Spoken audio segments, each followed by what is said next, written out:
Auto డ్రైవర్లకు కాంగ్రెస్ ఇచ్చిన హామీలను అమలు చేయాలని డిమాండ్ చేశారు ఆటో డ్రైవర్స్ ఓనర్స్ జేఏసీ నాయకులు. మహాలక్ష్మి పథకం కారణంగా ఉపాధి కోల్పోయి లక్షలాది ఆటో కార్మికుల కుటుంబాలు రోడ్డున పడ్డాయని వాపోయారు. సుమారు 200 మంది ఆటో డ్రైవర్లు ఆత్మహత్య చేసుకున్నారని ఆవేదన వ్యక్తం చేశారు.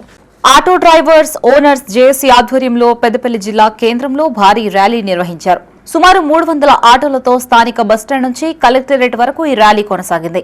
అనంతరం కలెక్టరేట్ ఎదుట బైఠాయించారు. వీరి ఆందోళనకు బీఆర్ఎస్ నాయకులు మద్దతు తెలిపారు.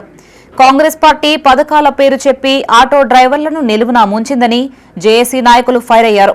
ప్రభుత్వ తీరును నిరసిస్తూ ఈ నెల 24న నిరవధిక ఆందోళనకి పిలుపునిచ్చామని, ఇందులో భాగంగా అన్ని జాతీయ రహదారులని దిగ్బంధిస్తామని హెచ్చరించారు. అనంతరం బీఆర్ఎస్ రాష్ట్ర నాయకుడు వ్యాళ్ల హరీష్ రెడ్డి మీడియాతో మాట్లాడారు. రేవంత్ రెడ్డి ఆటో డ్రైవర్లతో పాటు అన్ని వర్గాలని మోసం చేశారని ఆరోపించారు. ఆటో డ్రైవర్లకు ఏడాదికి 12,000 ఇస్తామని చెప్పి ఇప్పటి వరకు రూపాయి కూడా ఇవ్వలేదని విమర్శించారు. ఈ నెల 24న చేపట్టనున్న ఆటో కార్మికుల నిరవధిక ఆందోళన కార్యక్రమాన్ని విజయవంతం చేయాలని కోరారు.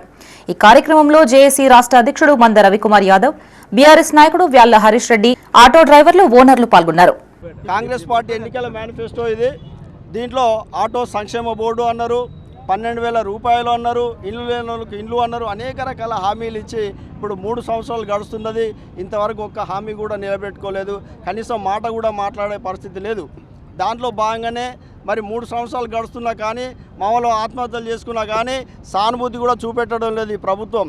కాబట్టి మేము ఉద్యమాలను తీవ్రతరం చేసినాము. ఈరోజు రాష్ట్రంలో 24 తారీఖు నుంచి బంద్ జరగబోతూ ఉన్నాయి. రాష్ట్ర వ్యాప్తంగా నిరవధిక బంద్. ప్రభుత్వం దిగొచ్చేదాకా, ప్రభుత్వం చర్చలు జరిపి మా సమస్యలను సానుకూలంగా పరిష్కరించేదాకా ఈ బంద్ కొనసాగుతుంది. 24 నాడు ఆటోలు బంద్ పెట్టి హైవే రోడ్లన్నీ దిగ్బంధం చేయబోతున్నాం.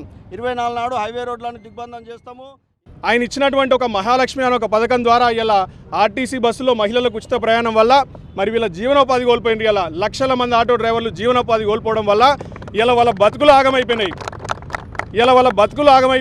ఇయాల్టి దాకా కూడా స్టడీ సపోర్ట్ లేకుండా ముఖ్యమంత్రి గారు కనీసం ఆటో డ్రైవర్ల జేఏసీలను పిలిచి కూర్చోబెట్టి వాళ్ళకి ఇచ్చినటువంటి హామీ మీద మనం చర్చిద్దామని చెప్పేసి ఇయాల్టి దాకా చర్చలు జరపకపోవడం దుర్మార్గం, అరాచకం ఇది. ఇవాళ ఇంకొక అతి ముఖ్యమైనటువంటి హామీ ఏంది? ఏడాదికి 12,000 రూపాయలు ఇస్తా అన్నాడు ఆటో డ్రైవర్లకు. ఎందుకంటే మరి ఆటో డ్రైవర్లు ఆదాయం కోల్పోతారు కావచ్చు, బస్సులలో ఫ్రీ ఇస్తే అని చెప్పి ఏడాదికి 12,000 రూపాయలు ఇస్తా అన్నటువంటి రేవంత్ రెడ్డి ఇయాల్టి దాకా దాని మీద కనీసం ఒక ముచ్చట లేదు, మాట లేదు. ఇయాల్టి దాకా కనీసం ఆటో సంక్షేమం బోర్డు ఏర్పాటు చేస్తా అన్నది చేయలేదు. వాళ్ళకు పాలసీ, ఇన్సూరెన్స్ పాలసీ లేదు. ఇలా వాళ్ళ బతుకులు ఘోరమైపోయినాయి. దాదాపు 200 పైచలకు ఆటో అన్నది ఇలా